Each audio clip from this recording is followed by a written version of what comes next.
All right, welcome back to another episode on Divine Ethereal Beings. Excited to be getting back into some more of these topics. I know it's been a while. I know I did one not just recently, back last month there about 5D and 3D, and I was at a space that I just didn't know what was going to be like the most relevant things, which seems so funny because we're so multifaceted and it was an interesting space to be dimensionally as well in the recognition of like there's so much here, but I almost don't even know what to talk about that's going to be even slightly relevant. And, my teams were funny because they were like, well, it's all relevant. I'm like, well, I get that. But, they're like, stop with the but you understand kind of where you're going with it because it was sort of at a collective level too that I didn't know where or what to go with, and like I said, people sit and talk to me and they're like, oh, we could talk for hours and hours. There's just so many different things. And I'm like, oh, I get it. But I was finding that, oh, well, doing that individually with these people was putting me in a different state of their energy, which allowed me to understand what maybe is relevant for them or what they're interested in. And so now I'm feeling better about it though, because I am feeling like more of these things are sort of coming to surface now, where people are starting to question or having a bit more in-depth conversations again. And it's not just woo-woo stuff anymore, because there's so much of this starting to happen in like a physical way that it's pretty undeniable sometimes. Like there's huge shifts happening, obviously. So today, I felt like going and touching on that old earth, new earth energy because of my March update as well, just to help hopefully with some of the deciphering of what's sort of already been talked about, sort of what was already going on. And like we're going to touch on a few different things here because it's been so widespread over like the last 25 years even of talking about new earth, old earth. And so it's not a new thing. Especially if you've looked around at some other people or some well-known names, you'll see them talking and touching on this kind of thing like long ago. I mean, it wasn't anything, like I said, this has been a buildup, but it's been such a buildup that so many people weren't aware of necessarily, right? Because it just, you know, they might have heard about it. They're like, ah, whatever, not really my thing. It just seems like it's another conspiracy theory or it's another woo-woo thing. Everybody's talking about this energy shit, but who knows like how much is actually going to come true. So, I mean, and I get it. Again, it was all sort of burnt into us that the physical 3D was really the only thing that existed, but it's super funny because we're the densest form of that, right? And if you want to know more about what I talk about that and you haven't listened to the 3D 5D one, I would suggest you go and listen to that one because I do go more into depth with that energy talk and sort of the difference. Um and yet it just makes me laugh because we're just the densest form of energy you can get to. So I mean, you had to have passed through all sorts of different forms of energy long before you could ever hit the physical 3D. So it's one of those things that almost seems so silly for people to even talk in that way, and being like, oh, this is woo woo, this isn't real. When you look at actual scientists and you look at quantum science alone, that's all it is. It's proving the energy of the physical 3D in certain ways that, brings it to another level that is the unseen. And and then you get all these really famous people like Nikola Tesla. He knew that the pyramids were used as energy sources, from years and years and years ago. You got Dr. Bruce Lipton. He talks about the fact that there was epigenetics, and he was talking about that in the back in the 1970s. Like it's so funny because there's so much of this information being brought forward, but of course, you know, it's hard to get the masses to believe that when there's already something else in play telling you something very different. So the time is right now to, I think, kind of just bring back up certain pieces because hopefully, again, it'll kind of help you understand or make sense of your own truth within this. And please take what your own truth and resonance is because that's the most important part for me. I'm not here to preach and tell you this is the one way and only way because it's not. I mean, I'm using this as my own language, my own experiences, my own understandings from what other people have said, brought up, what my team brings me, but it's not just the one and only truth. That's just not how this works. We all have different soul experiences. We all have different experiences all together at an energy level. And that's what we're supposed to have so that we can make our own truth from these things. So it's really important for me that you feel into these things and find what is true for you. And that's what you take as your truth and you move forward with. It's allowed to change, by the way, too. It can change from today to tomorrow to a year from now. It doesn't matter. So with the new earth, old earth thing, again, just it not being like a new topic. It was something that was talked about by many. But again, unless you were actually searching for it or you were interested in this kind of stuff, 25 years ago, you weren't probably going to find any of this just being outright spoken, right? It was something you sort of had to go searching for. So you've got people like Dolores Cannon. If you're unfamiliar with who she is, she was a very fascinating woman. She came up with a methodology of doing like a hypnotherapy session to do past life regressions or speaking to higher selves and using that as a way of source of healing for that person, but also how she gained a lot of insight into some of these spiritual aspects and some of the larger things beyond just being human. And so she was a fascinating woman and she wrote books, tons of books. I mean, I'm excited to read some of them eventually, but she wrote so much about some of these experiences she's had with learning through these people when they were in these states. And so she talks quite a lot about way, like again, years and years and years ago, this was coming about. And there was higher selves and beings talking about how the new earth was coming and that old earth was going to start moving, in a different direction and that there would be an energy split and that you would kind of get to choose between which one you wanted to be on because that's our free will. I mean, she was talking about this, like I said, forever ago, and she was talking and referencing like this is already starting to happen. This is a workup. This is, we're in the beginnings of it already. And it's just one of those things that, again, unless you were looking for it, you probably never really heard a lot about it because it just wasn't one of those popular pieces that was going to hit the news at 5 o'clock that night. So it's just one of those things that she spoke so much of this stuff.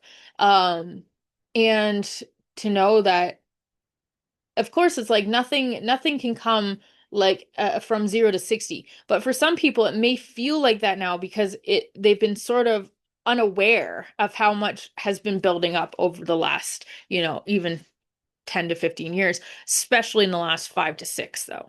Like if we want to talk about things speeding up at an energetic level and the integration of like new earth old earth, it has definitely been in the last 5 to 6 years. We're talking exactly right around when the COVID happened. So we're in 2026 now, and so we're rolling up on 6 years, 6 7 I guess, depending on when it really began. Well, it began in 2019, end of 2019, right? But 2020 is where quote unquote the world shut down. So that's when that huge shift really started to kind of speed things up. Okay. Now this, there's a lot behind all of this. We're not going into all these pieces right now, but it's the reference to understand. This has been building for a while, but it did kind of hit high gear when 2020 hit.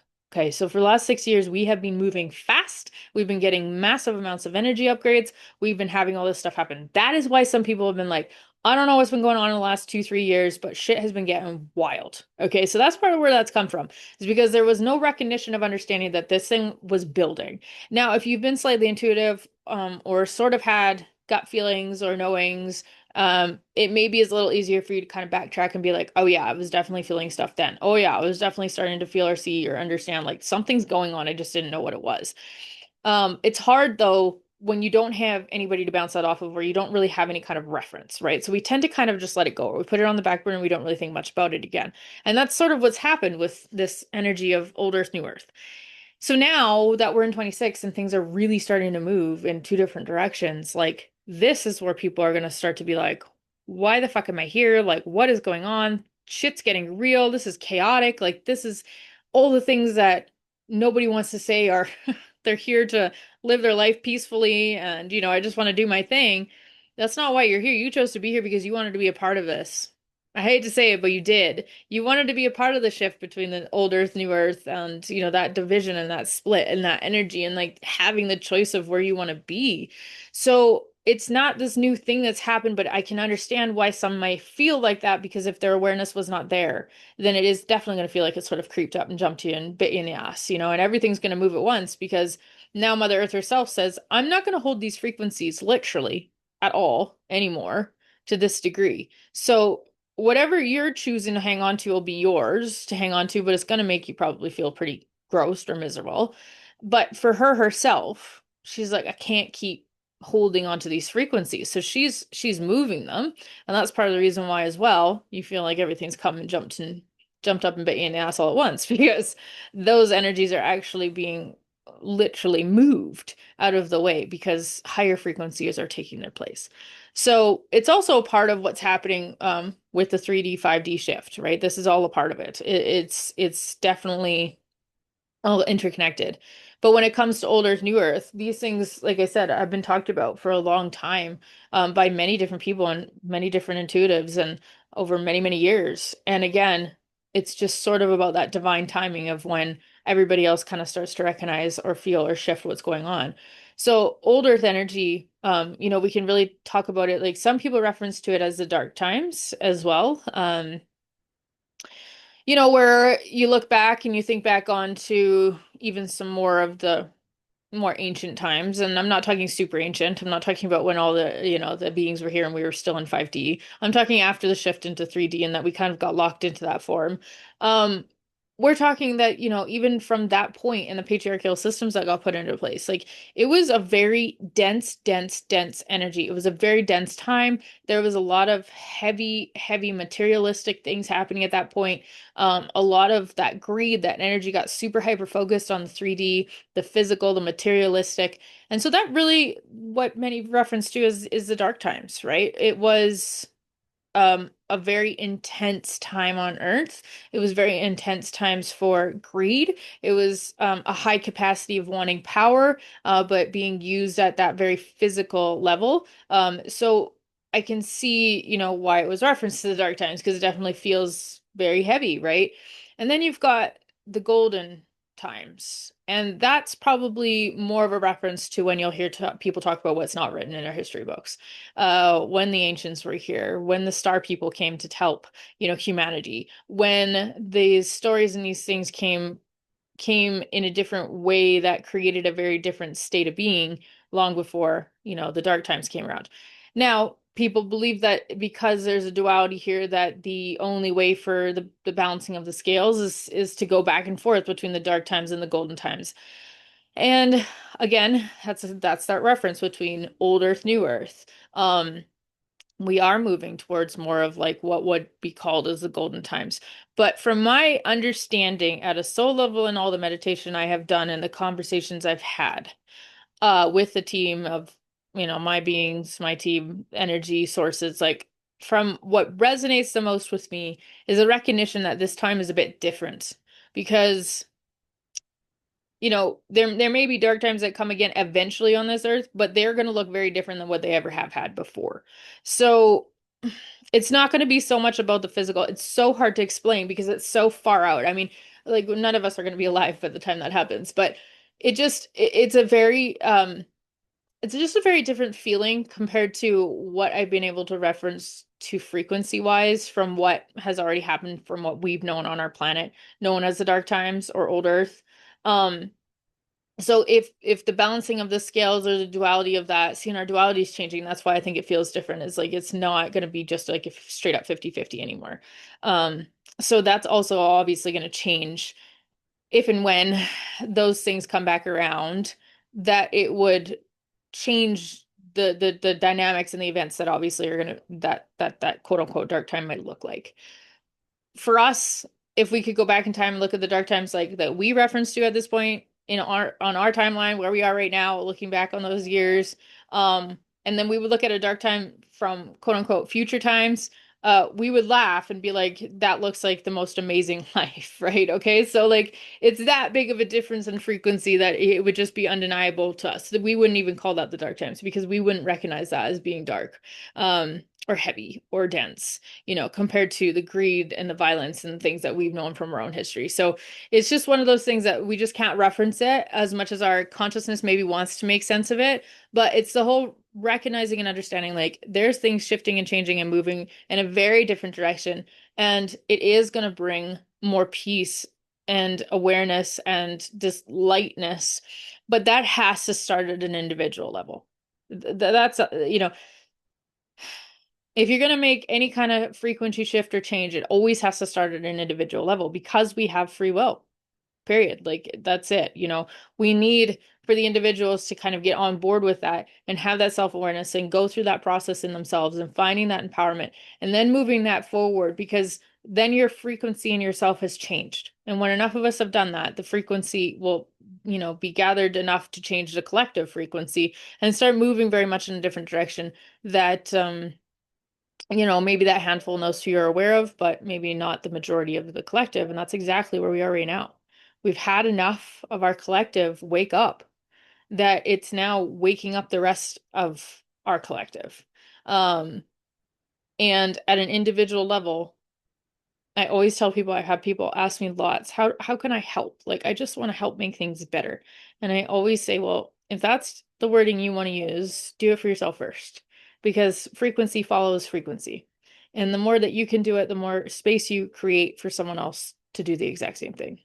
So that's just what's happened, right? And so now we are at that point where things have shifted and it's like they call it the tipping point. I remember in 24, 25, early 25, it was like we don't we haven't seen the tipping point yet, was quite literally the language.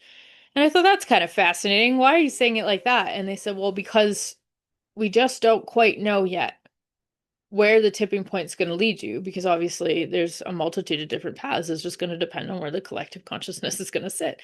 And I thought, I feel just watching this like a bloody movie at this point, and they're kind of like, well, yeah, a little bit, if that's the way you want to reference it. But for us, we follow that energy on a consistent basis, watching to see where the tipping point is going to take you all, because we don't know yet. There's too many options, and it's not quite enough of a majority to say, like, this is where it's going to happen or what that tipping point is going to look like. Well, we have crossed that tipping point now. And that's also part of the reason why you're seeing what you're seeing going on, the collapse of things and all the stuff that feels like massive chaos.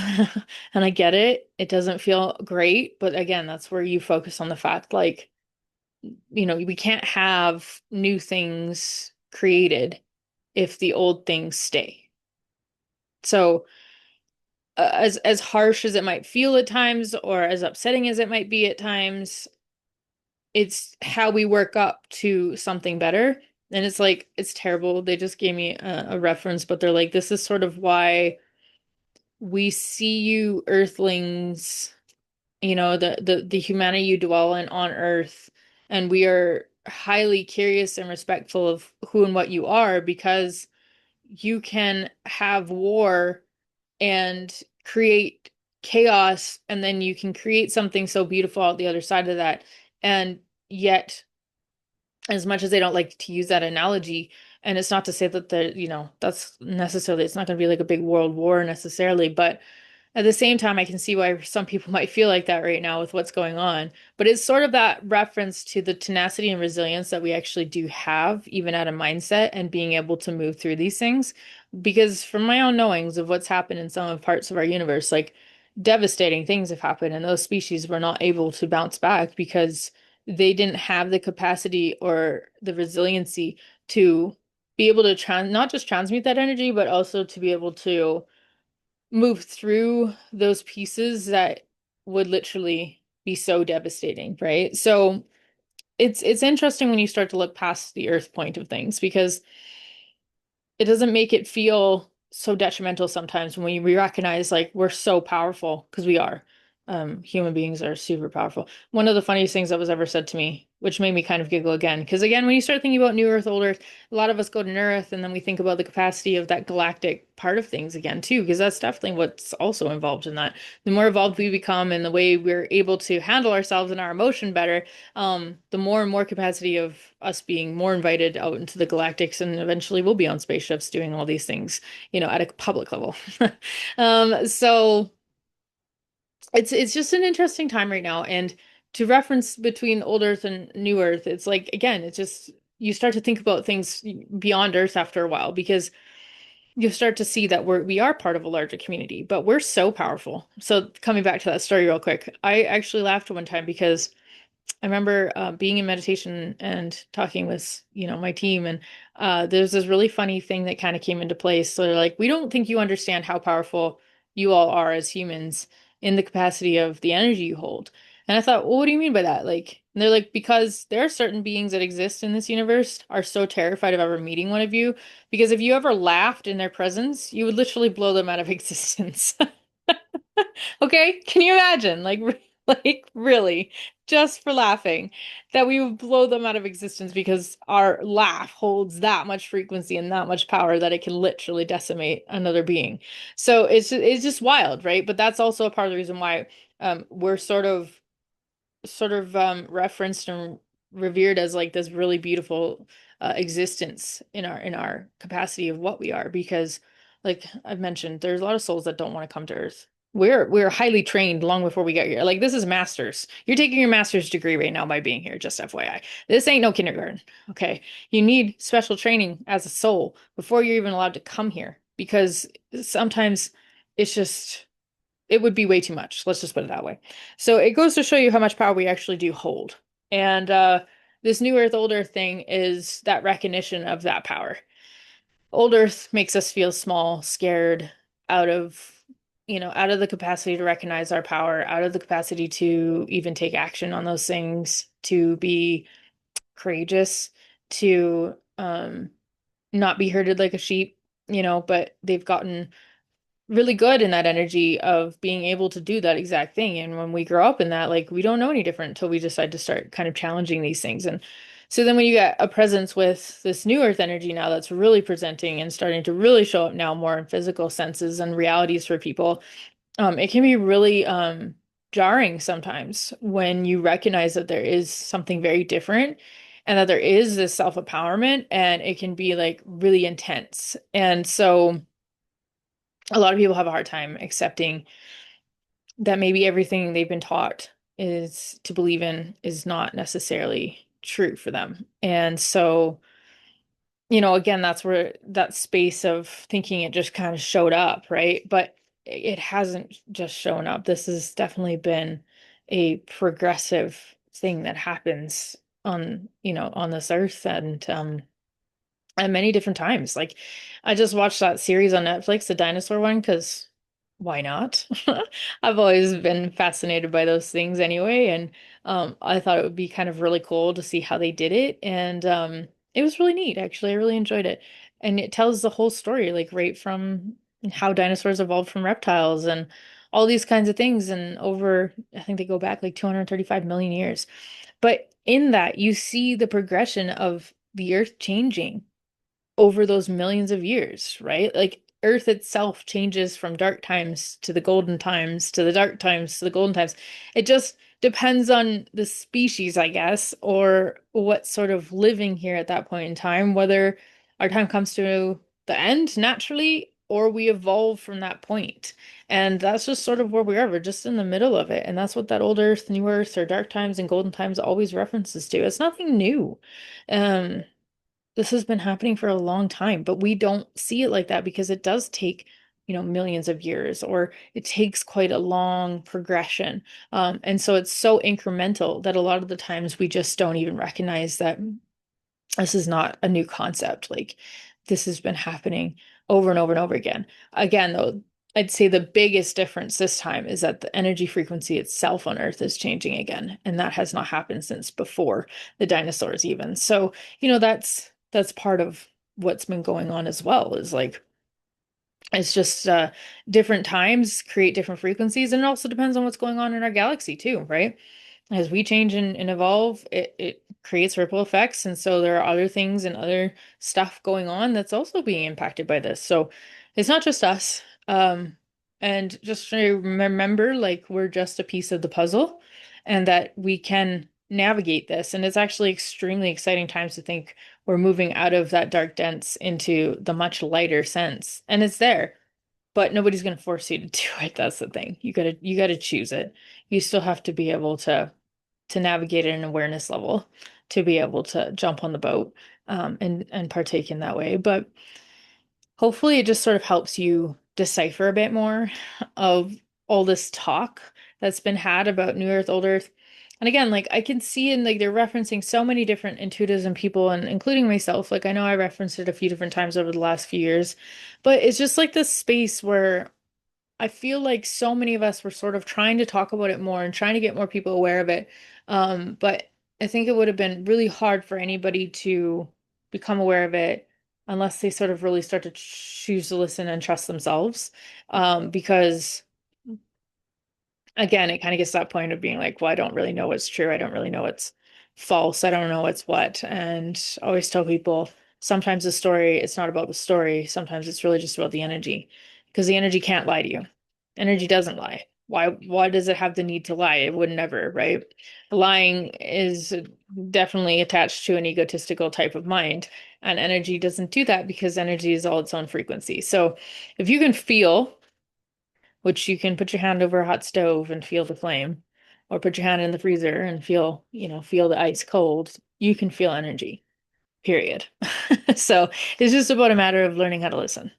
And New Earth, Old Earth is just that teaching moment of self-recognition and self-awareness and self-presence. Because as much as I'm sure there are people that are going to want to like warrior forward and try to grab as many people and take them on the ride, quickly are learning that that's not really how it works. So the best thing that we can do when you are aware of it is simply creating a presence or an environment of energy that allows for someone else's curiosity to be piqued. That's it.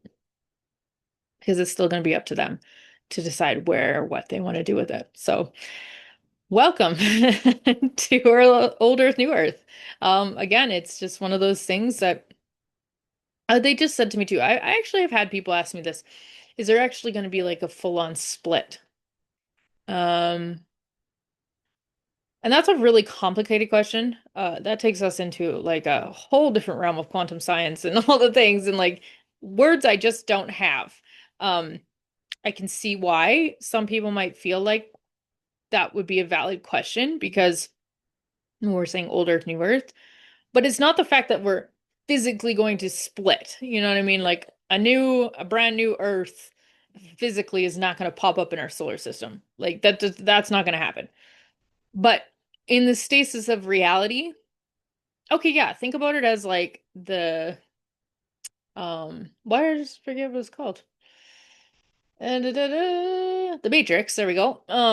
If you think about it sort of like that, yeah, it's like the blue you take the blue pill or the red pill, right? And the reality senses of what you see and experience is where New Earth, Old Earth takes place. It's a reality shift. So it's like maybe everybody's been taking the blue pill, and that's what we've been creating with the Old Earth for a long time. But then there was enough people that woke up and decided they were going to take the red pill instead, that led them on that path of awakening. It led them through, really uncomfortable times in life, letting go of things, letting things shed away, letting it all fall away, finding your truth within this. And from that then creates this really interesting reality where you start to co-create now instead of just so much being in a position of um I don't want to say constant manipulation, but that's kind of what it feels like as an energy to me. It's the path well worn, right? Like that's what we sort of all been taught. And until people come along and challenge that, nothing really ever changes. But it's changing enough now where people are starting to somewhat notice, right? Because again, it's that ripple effect. You go individually, if there's enough individual people that take the blue pill, eventually we start to kind of ripple out a different frequency that starts to get people to question, why am I constantly taking, you know, this blue pill? Why don't I try the red one? Some people try it and then they're like, what the hell did I just do to myself? But that's a comfort zone talking. That's a completely different journey. That's not a part of old Earth, new Earth. That's just the self, right? That's the self recognition and journey that things are changing. Excuse me. Ooh, there. Move energy myself there. So that's just, the few references I can hopefully give that maybe you can find your truth within for yourself and see that no, it's not physically going to actually split into another Earth. But in a way, it does sort of feel like that because the realities of what you will experience is going to be very different, maybe than the next person, right? Like my reality is very different than most people I often know or run into. And I'm okay with that because that's what it's supposed to be. And I enjoy that because I'm extremely happy, and I'm excited by these things. And I live a really beautiful life that, I could have only ever dreamt of even 5 years ago. So it's just one of those things where my own self-reference is it makes sense to me, of course, because those have been my experiences. But when it comes to the fact of the realities is where you'll start to resonate with the people that are also on that frequency and also in that reality and also that space of recognition. And it won't be through words. They'll just pop up in your reality because they're of that same kind of frequency. Now, if you do have a lot of people that, or the handful of people around you that you do feel like are definitely still on more old earth energy, it doesn't mean that you don't see them, of course, because like if they're family or friends or someone that you have been close through most of your life, and you do see them every now and then, you'll just kind of start to see a bit of a different version, I'd say. And what I mean by that is like if you were to go to work with them, you'd see one version. But when you're hanging out with them or they're in your field and know that they are, like you'll see a different version of them start to come out. And what I mean by that is it's going to be the one that gets a little bit more curious, maybe, right? The one that'll ask a little bit more questions, or maybe just a little bit more of their authentic self sort of comes out when they're in your capacity. It won't be the fact that you're jumping back into old Earth by any means, or they're jumping into the new Earth. That is, again, the individualistic of realities of vibration. But they often don't really full on see a different version of you, if that makes sense. Like the version that you choose to portray when you've moved into that frequency state is the version everybody will start to see. Whether they resonate with it or not is on them, right? But for us, you'll see that shift sort of happen when you're in a capacity and a frequency that's, part of more of that new earth energy, and they're still sort of in the frequency, or they're still kind of choosing to be in the frequency of old earth. But again, what will happen is like you might feel like something shifts in them when they're around you compared to when they're around other people that are also of old earth frequency. Okay. So it's interesting. When you start to just become the observer, because you'll see exactly what I'm talking about. Or if you kind of reflect back and think about, you'll see what I'm sort of saying, because it's pretty interesting. When you start to recognize like, oh, okay. Yeah, I see what's happening here. Um, Again, nothing good or bad about it. It's just allowing that person to do them and their journey. But if a boundary needs to be put in place, of course, like, or if it naturally seems to be falling away from you or relationships sort of be falling apart, I wouldn't say fight to keep them, because obviously that's the universe telling you, well, look, your frequencies are so different. There's no middle space anymore. It's either over here or over there. So trying not to fight those things either will be helpful. All right. I'm going to wrap this up for now. Hopefully this helps you a bit to some degree, in recognizing old Earth energy, new Earth energy, and as we continue to move forward, because it's just going to get more and more distinct as we go on. So I hope it helps you in some degree. I hope you're able to find your truth in all of this, and I wish you nothing but the absolute most best day ever. I do still have my membership stuff open, and the link is in the description. If you're at all interested in finding more information on that, we have a ton of fun. We meet twice a month and we do all sorts of things together, and just a really supportive space that's non-judgmental. So if you're curious, go check out that information and come join us, because we'd love to have you.